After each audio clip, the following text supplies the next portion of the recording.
அவர் சொல்கிறாரு, CRPF police போட்டிருக்காங்க, இதெல்லாம் ஒரு கொடூரம் இல்லையா, நான் தீவிரவாதியா, நான் பயங்கரவாதியா, அவராக பேசிக்கிட்டே போகிறாரு. உண்மை என்னன்னு சொன்னீங்கன்னா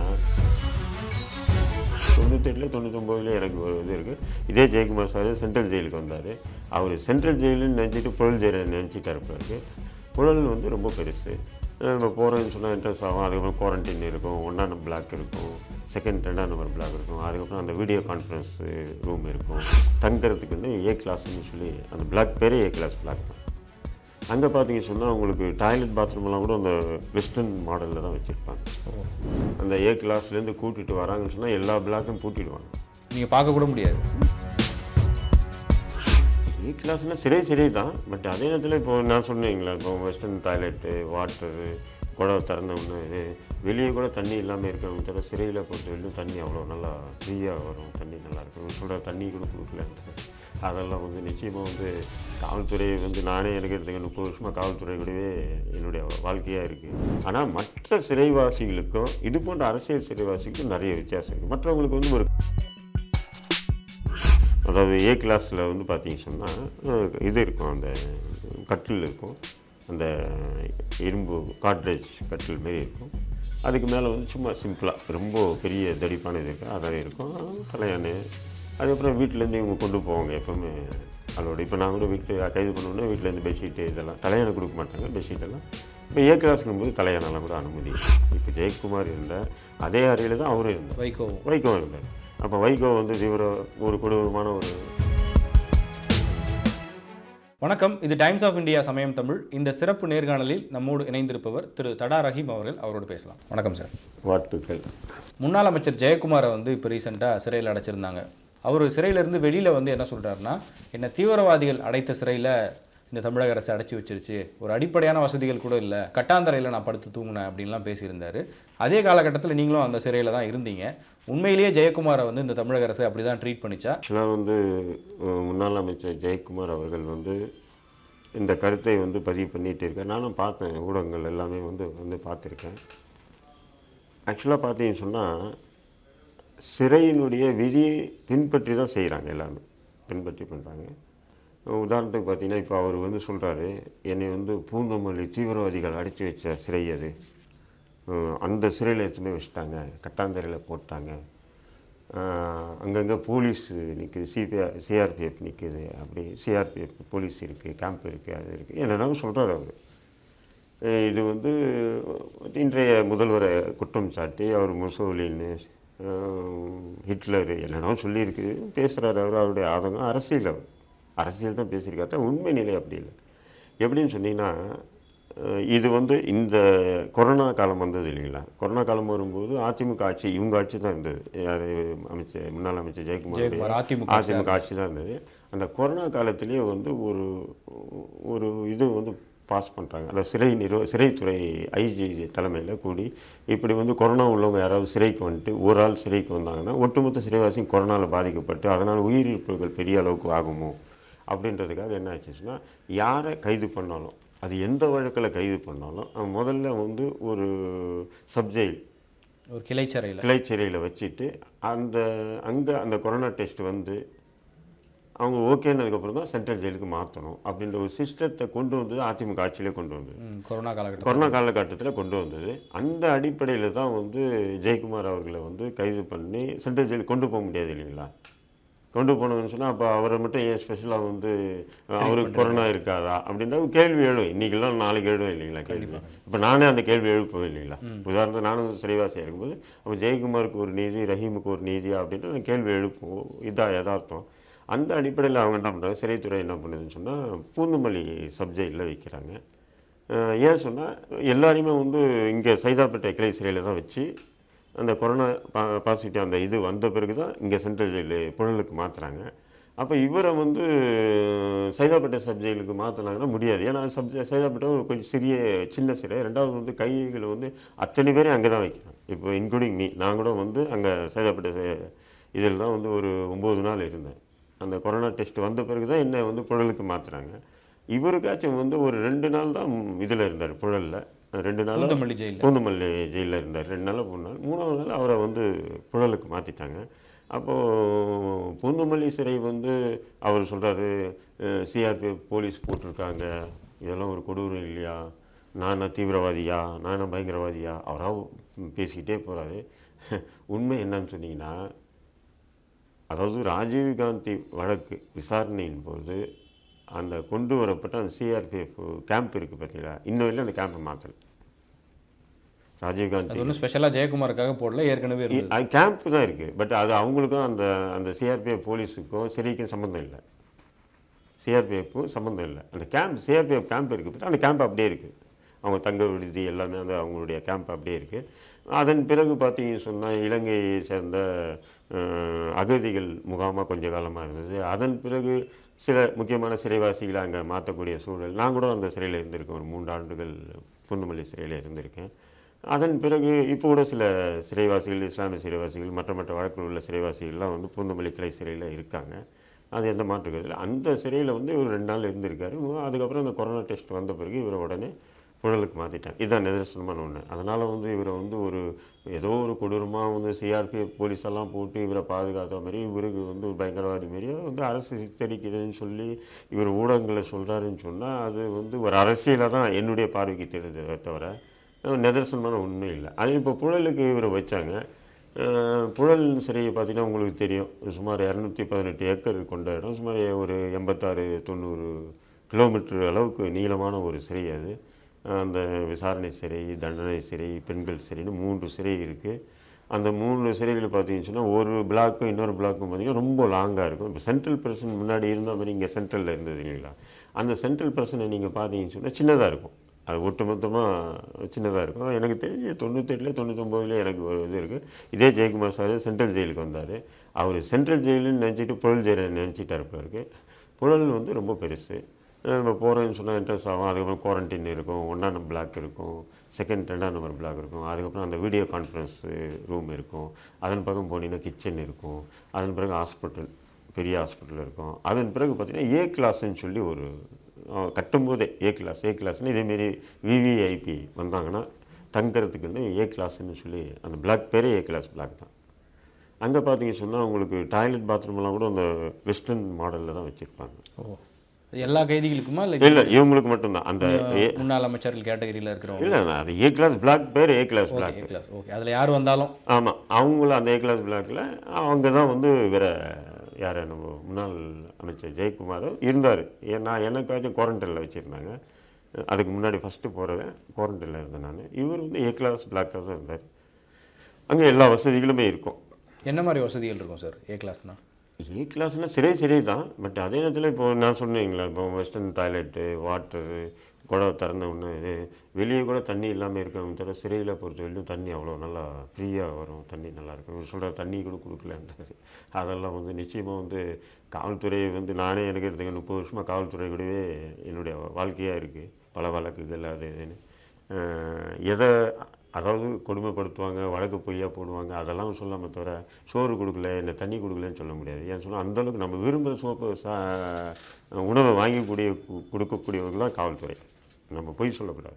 பிரியாணி கேட்டாலும் வாங்கி தருவோம். ஆமாம், எனக்கு இந்த ஹோட்டல் பிரியாணி நான் விரும்பி சாப்பிட்ணுன்னா போய் வாங்கிட்டு வாடா அப்படின்வாங்க. அதெல்லாம் அது நான் சிறைத்துறை விதிகள் இருக்கா அதுக்கு? சிறைத்துறை சொல்ல நான் காவல்துறை என்ன சொல்கிறேன், என்னை பிடிச்சி வச்சுக்கிட்டு தண்ணி கூட குடிக்காமல் சென்னையை சுற்றி காட்டினாங்க, சாப்பாடு கொடுக்கல, தண்ணி கொடுக்கலன்ற மாதிரி அவருடைய இமேஜை அவரை பெரிய கிரியேட் பண்ணுறாரு அந்த ஊடகத்தில்.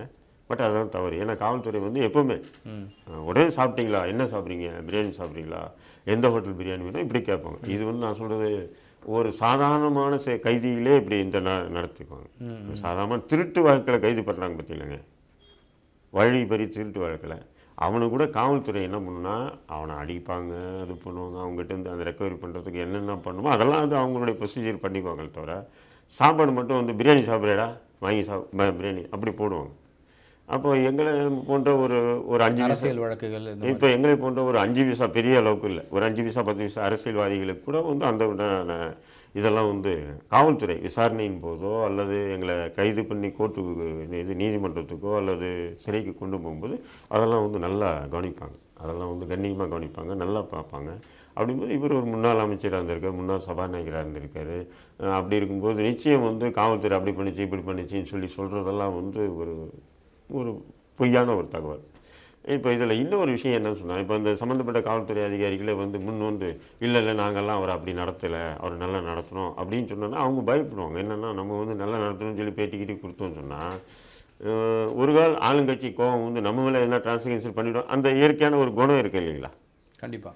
அதனால் இவர் வந்து தனக்கு சாதகமாக பயன்படுத்திக்கிறாரு தவிர ஃபேக்ட் என்னதுலேயும் காவல்துறை வந்து சரியாக இருக்கும். அதேமாரி சிறைக்கு போயிட்டோன்னு சொன்னால், சிறையில் இப்போ நீங்கள் கேட்டீங்க என்னென்ன வசதிகள் இருக்கும் அப்படின்றது ஒரு அதாவது ஏ கிளாஸில் வந்து பார்த்தீங்க சொன்னால் இது இருக்கும், அந்த கட்டில் இருக்கும், அந்த இரும்பு காட்ரேஜ் கட்டில் மாரி இருக்கும். அதுக்கு மேலே வந்து சும்மா சிம்பிளாக ரொம்ப பெரிய தடிப்பான இது இருக்குது, அதான் இருக்கும். தலையானு அதுக்கப்புறம் வீட்டிலேருந்து இவங்க கொண்டு போவாங்க எப்போவுமே அதோட. இப்போ நான் கூட வீட்டு கைது பண்ணோன்னா வீட்டிலேருந்து பெட்ஷீட்டு இதெல்லாம் தலையானை கொடுக்க மாட்டாங்க, பெட்ஷீட்டெல்லாம். இப்போ ஏ கிளாஸுக்கும் போது தலையானெல்லாம் கூட அனுமதி இருக்குது. தலையானை சின்ன தலையானை கொடுப்பாங்க. பட் நான் வீட்டில் இருப்பேன், ஹைட்ராலிக் இதில் கார்பெட்டில் அதில் அதேமாரி இருக்குமானா இருக்காது. சிறை தான், புரியுதுங்களா? ஆனால் மற்ற சிறைவாசிகளுக்கும் இது போன்ற அரசியல் சிறைவாசிக்கும் நிறைய வித்தியாசம் இருக்குது. மற்றவங்களுக்கு வந்து ஒரு கார்பெட்டு கேட்டால் கூட கொடுக்க மாட்டாங்க, படா அப்படின்னு துரத்தி விட்டுருவாங்க சிறையில். பட் இவங்களுக்கெல்லாம் வந்து நல்லா எல்லா வசதிகளும், அது ப்ரொசீஜர், அது இவருன்றது இல்லை, அது எந்த கட்சி எந்த ஆட்சி வந்தாலும் பண்ணக்கூடிய ஒரு நிலவரம் தான். இன்னொன்று என்ன சொன்னால், இப்போ அவர் சொல்கிறார் தீவிரவாதிகள் அடைக்கப்பட்ட இடத்துலலாம் என்ன அடித்தாங்க அப்படின்றாரு. அப்போ 2018, 17 சரியாக எனக்கு தெரியல, வைகோ மதிமுகவுடைய பொதுச்செயலர் வைகோ அண்ணன் வந்து தானாமுன் வந்து நீதிமன்றத்தில் ஆஜரானார், இது எழும்பூர் நீதிமன்றம். அப்போது அவரை வந்து கைது பண்ணி உள்ளே அனுப்புனாங்க. ஒரு 30 நாளோ ஏதோ இருந்தார் சரியில்லை. அவர் கூட அதே இடத்துல தான் இருந்தார். இப்போ ஜெயக்குமார் இருந்தார், அதே அறையில் தான் அவரும் இருந்தார், வைகோ இருந்தார். அப்போ வைகோ வந்து ஒரு கொடூரமான ஒரு அதெல்லாம் இல்லை, அதெல்லாம் வந்து நிதர்சனமான எல்லாமே இருந்தது. எல்லாமே அந்த தண்ணி வசதிகள், சாப்பாடு எல்லாமே சூப்பர்னு சொல்லலாம்.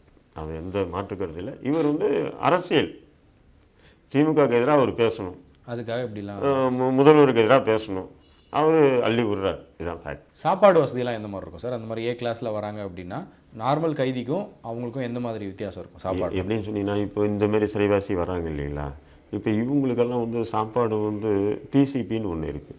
பிசிபியில் எப்படின்னு சொன்னால் உணவு வந்து பிசிபின்னு கொடுப்பாங்க. அது நம்முடைய காசை வந்து பிசிபி அக்கௌண்ட்டுன்னு ஒன்று இருக்குது, பிஸ்னர் அதே தான் ஃபுல் ஃபார்ம் வரும் பிசிபின்னு. அந்த அக்கௌண்ட்டில் போட்டோன்னு சொன்னால் டெய்லி டோக்கன்.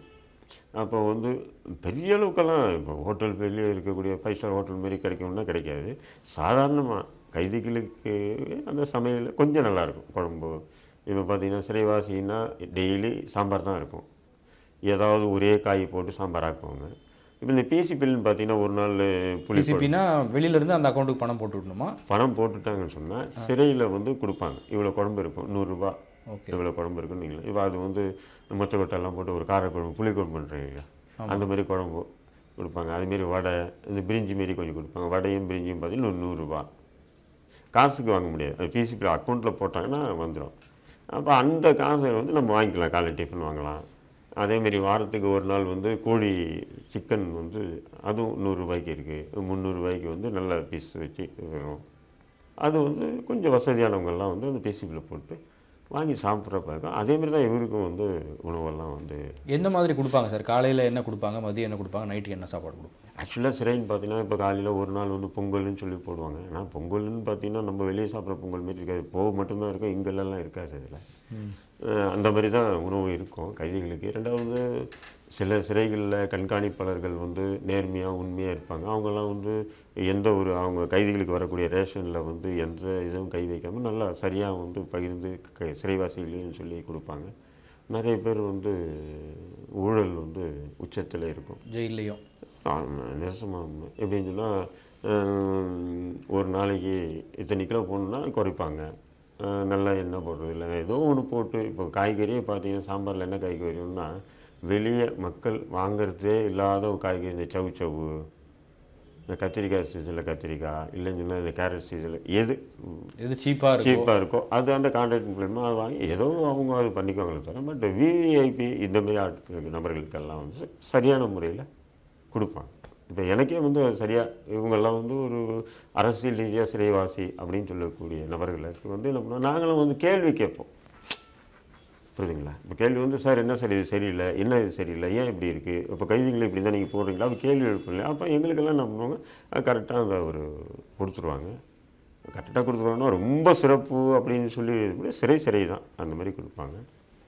மற்றபடி ஒன்றும் இல்லை. இப்போ இந்த பிசிபின்ற ஒரு இதை வந்து இப்போது அறிமுகப்படுத்தியிருக்காங்க. ஒரு 7-8 வருஷமாக வந்து சிறைகளில் பிசிபின்னு அறிமுகப்படுத்தி அந்த உணவு வகையில் அவங்களே சமைச்சு கொஞ்சம் வெளியே பொருட்கள்லாம், அதாவது சிறையில் கொடுக்கக்கூடிய மேனுவலில் கொடுக்கக்கூடிய பொருள் இல்லாமல் வெளியே பொருட்களை வாங்கி அவங்க வந்து சமைச்சு அதை வந்து அது ஒரு விற்பனையாகவே அந்த கைதிகளை வச்சு, தண்டனை கைதிகள் வச்சு எப்படி அந்த பிஸ்கெட்டெல்லாம் கைதிகள் தயாரிக்க பிஸ்கெட் வெளியே போகுது, கைதிகள் தயாரித்த சாக்லேட் வெளியே போகுது, அது போன்ற கைதிகளை வச்சு இந்த பிசிபி இந்த உணவு வகைகளை தயாரித்து அது சிறைவாசிகளுக்கே கொடுக்குறாங்க. அந்த பிசிபி என்கின்ற அக்கௌண்ட் மூலிமா அந்த காசு வந்து அவங்களுக்கு போயிடும். அந்த டோக்கன் வாங்கிக்குவாங்க நம்மக்கிட்ட, டோக்கன் வாங்கி சாப்பிடுவாங்க.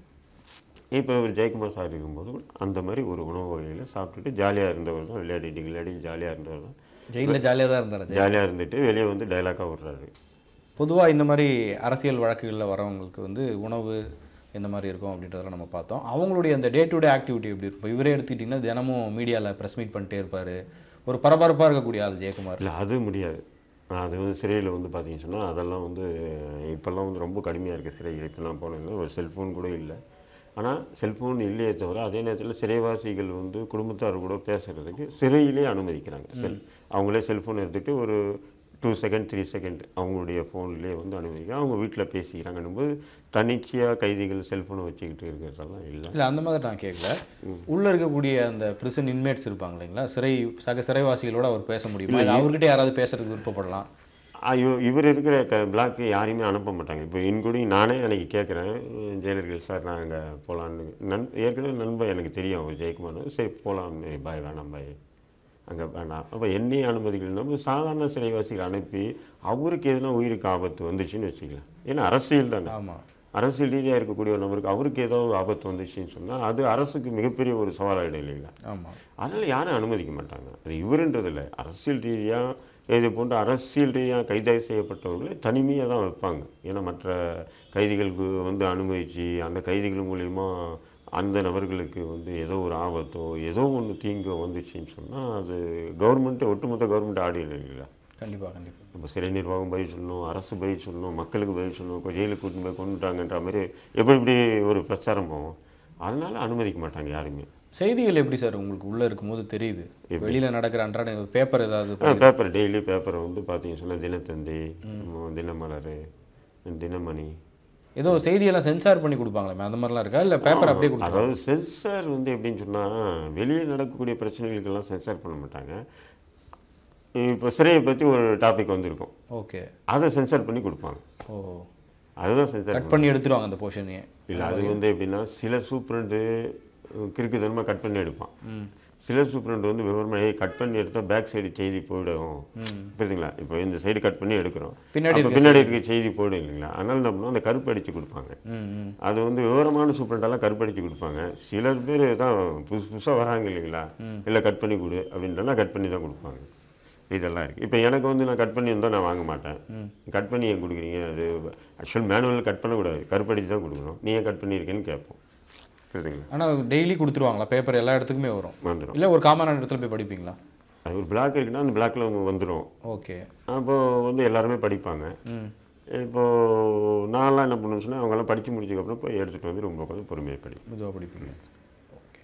இப்போ இந்த மாதிரி ஜெயக்குமார் மாதிரி ஒரு முக்கியமான விஐபி வந்து அரெஸ்ட் ஆகி வராரு அப்படிங்கிறதெல்லாம் அது எப்படி சிறைவாசிகளுக்கு தெரியுது? ஏன்னா இது அவங்க அறிவிக்கிறதுக்கும் சொல்கிறதுக்கு வாய்ப்பு இல்லை. பத்திரிக்கை தான், பத்திரிக்கை பார்த்து தான். பத்திரிக்கை பார்த்து. மற்றபடி உள்ளே வந்து எதுவும் பேசிக்கிறதோ அந்த மாதிரி விஷயம் வாய்ப்பு இல்லை. அதுவும் வந்து இப்போ ஜெயக்குமாரை வந்து அந்த ஏ கிளாஸ்லேருந்து கூட்டிகிட்டு வராங்கன்னு சொன்னால் எல்லா பிளாக்கும் பூட்டிடுவாங்க. நீங்கள் பார்க்க கூட முடியாது. ஓ, ஏங்க திடீர்னு ஒரு பிளாக்லேருந்து ஒரு 10 பேர் எதிரிகளே இவருக்கு ஏதோ ஒரு பிரச்சனையில் எதிரியே வந்து அடிச்சு கிடிச்சு போட்டாங்கன்னா இல்லை யார் பதில் சொல்லுவாங்க? நிர்வாகம் தானே பதில் சொல்லுவோம் இல்லைங்களா? அதனால் என்ன பண்ணோம், எல்லா பிளாக்கும் கூட்டிகிட்டு தான் இவரை கூட்டிட்டு ஜெயிலர் ரூமுக்கே வருவாங்க, சூப்பரண்ட் ரூமுக்கு வருவாங்க. இவருக்கு நேர்காணல், இவருடைய குடும்பத்தாரை பார்க்கணுன்னாலும் சரி, அல்லது வழக்கறிஞரை பார்க்க வரும்போதும் சரி, எல்லா இதையும் கூட்டிகிட்டு தான் வருவாங்க. கூட காவலர்கள் வருவாங்க. இப்போ இவர் சொல்கிறாரு, நான் என்ன தீவிரவாதியா, என் கூட ஏன் இத்தனை காவலர்கள் வராங்கன்னா அது இவருடைய பாதுகாப்புக்கு தான் வராங்க.